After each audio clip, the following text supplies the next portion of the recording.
It looks like Khabib Nurmagomedov is back in the gym and has started to train for his third title defense against Justin Gaethje. His manager Ali Abdelaziz posted this on his Instagram with the caption, "Stay ready." Khabib.com_TV released some training footage of Khabib on their Instagram.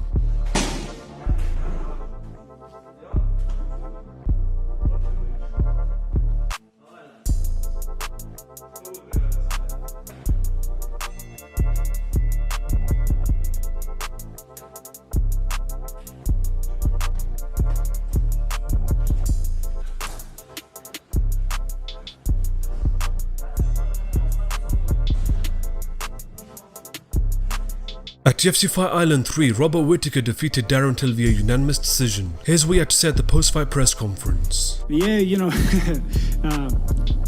good, I guess. Really good. Really relieved. Obviously, there was a lot of pressure and stresses going into this fight, and I'm just happy. We got the result that we came here for. I'm happy that the work trip was successful.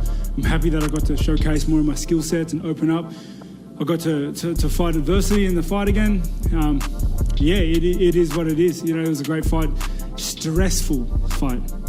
Yeah, it's interesting. It's stressful. Why? I mean, more so than another fight. What added to it? That was the most technical striking fight I've ever had.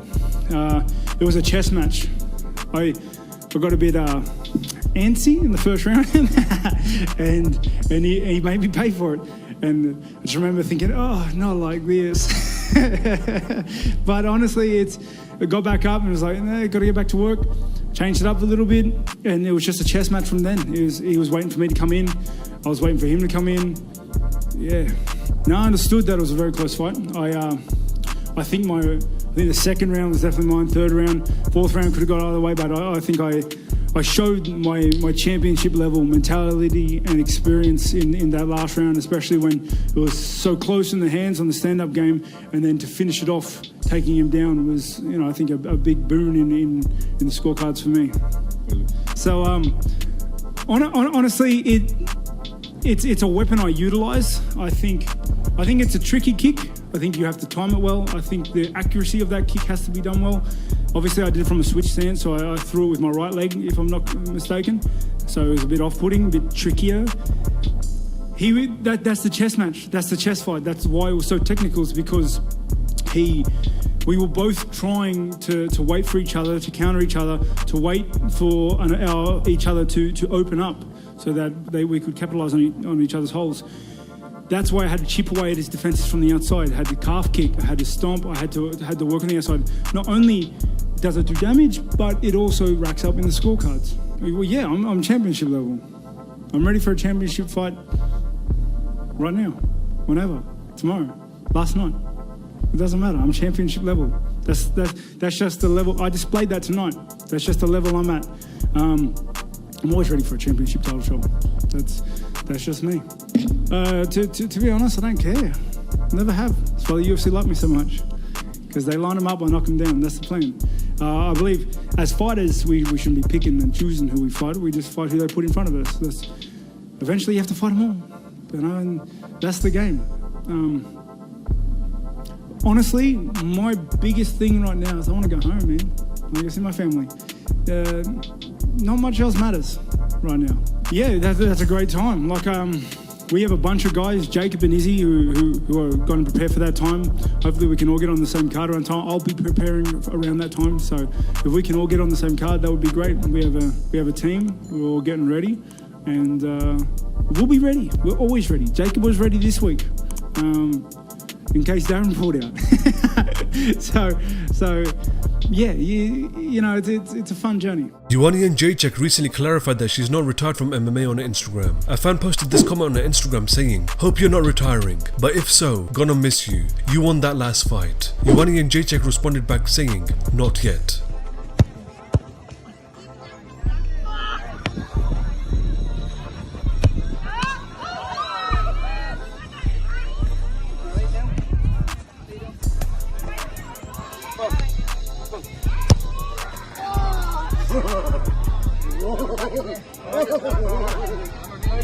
Eyes blown out for the COVID test. Jafari about to get his.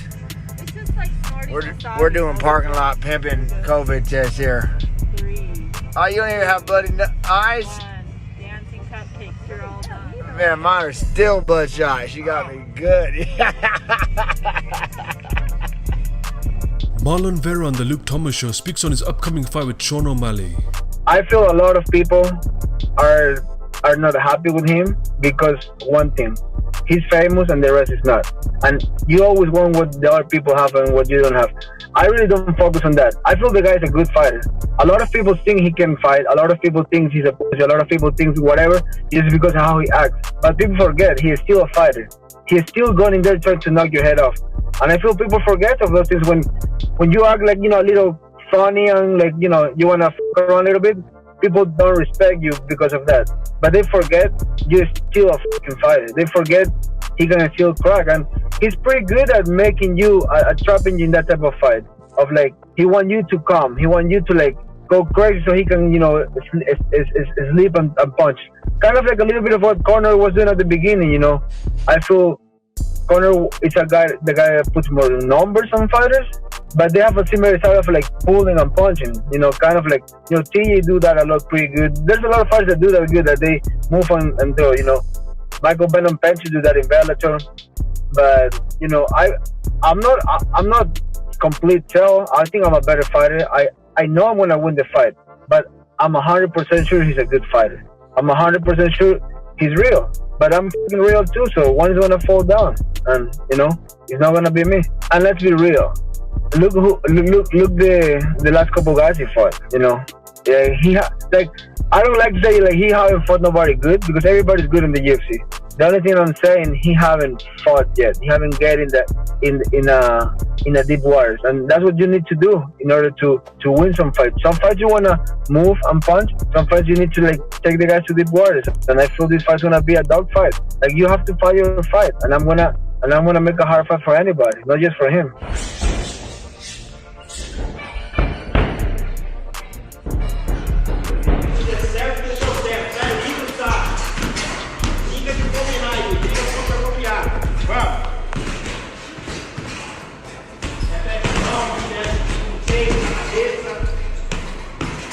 Michael Bisping on the Believe You Me podcast speaks on Deiveson Figueiredo's win over Joseph Benavidez. Figueiredo looked incredible. And I was talking to Benavidez afterwards. We shared the bus ride back to the hotel. I was talking to him backstage and I was chatting to him at the hotel a little bit as well. And of course, he was massively disappointed. But because there was no controversy, he was like, no, I accept it. He was the better man on the night. He beat me. He doesn't know what he's going to do from here on in. He was obviously very disappointed. I mean, come on, he thought he was going to get crowned world champion after so long, after being at the top of the sport, top of the food chain for so long. But then, as I say, Figueiredo's insane. He's an absolute animal. I can see him being a champion for a long, long time. He's the full package. He's massive for the weight class. He hits hard as hell. I mean, that first punch that he hit Benavidez with, Benavidez just dropped, and I thought, holy shit, he's knocked him out. Then he took his back and nearly choked him out. All credit to Benavidez. He managed to escape. I don't know how he got out of that. Then he got dropped again and his back taken. I think he escaped that. And then the third time was just too much. And he was, you could see, it was a really haunting image because he was unconscious, but his eyes were still open. I was like, hold on a minute. He looks unconscious. And then the referee quickly stepped in. As I say, commiserations, Benavidez, but you got to, the night belonged to Figueiredo, and we got to celebrate that.